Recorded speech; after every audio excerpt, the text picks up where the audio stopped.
जीवन में चुनौती और कठिनाइयाँ कभी-कभी इतनी भयंकर हो जाती हैं कि हमें लगता है कि अब तो बस चमत्कार ही मुझे बचा सकता है। तो इस समय हमें यह समझना चाहिए कि चमत्कार हमने अपने चारों ओर ही देखे हैं। ये अधिकतर पाने के लिए हमारे दृढ़ विश्वास में निहित है। यदि हम अपने जीवन में विश्वास को प्राथमिकता देते हैं तो हमारी मुश्किलें धीरे-धीरे हल होने लगेंगी। यीशु ने कहा था, यदि तू विश्वास कर सके तो विश्वास करने वाले के लिए सब कुछ संभव है।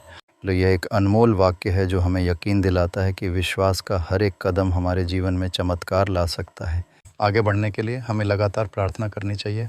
प्रार्थना दिल की गहराइयों से की गई पुकार है जो स्वर्ग ईश्वर के कानों तक पहुंचता है।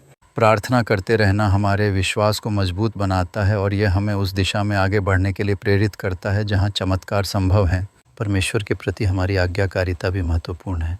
जब हम उसके आदेशों का पालन करते हैं तो उसकी आशीषों की बौछार हमारे जीवन में होती है। यह एक रक्षक के रूप में हमारे साथ हमेशा होती है। इसके साथ ही वचन का पालन करना भी आवश्यक है। वचन केवल पढ़ने के लिए नहीं है बल्कि इसे जीने के लिए है। जब हम अपने कार्यों में वचन को उतारते हैं तो चमत्कार की अवस्था हमारे निकट आ जाती है। इसके अलावा दया और सेवा का भाव भी चमत्कार को सक्षम बनाता है। जब हम दूसरों की मदद करते हैं या उनकी सेवा करते हैं तो परमेश्वर हमें नई संभावनाओं की ओर अग्रसर करते हैं। यह हमारी आत्मा को सही दिशा में ले जाकर चमत्कारों की ओर ले जाता है। इसलिए दोस्तों, चमत्कारों की कोई सीमा नहीं है। यह हमारे विश्वास और सेवा भाव पर निर्भर करता है। आज अपने मन से समस्याओं को हटाकर परमेश्वर पर टिका दें। विश्वास रखें कि यीशु मसीह आज भी चमत्कार करते हैं। अगर आपको यह संदेश छू गया है तो कृपया इसे लाइक और साझा करें।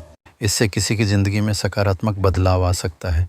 और यदि आपने हमारे channel glory to glory in Jesus को सब्सक्राइब नहीं किया है तो अभी करें। साथ मिलकर हम परमेश्वर के संदेश को हर घर और दिल तक पहुंचाएंगे।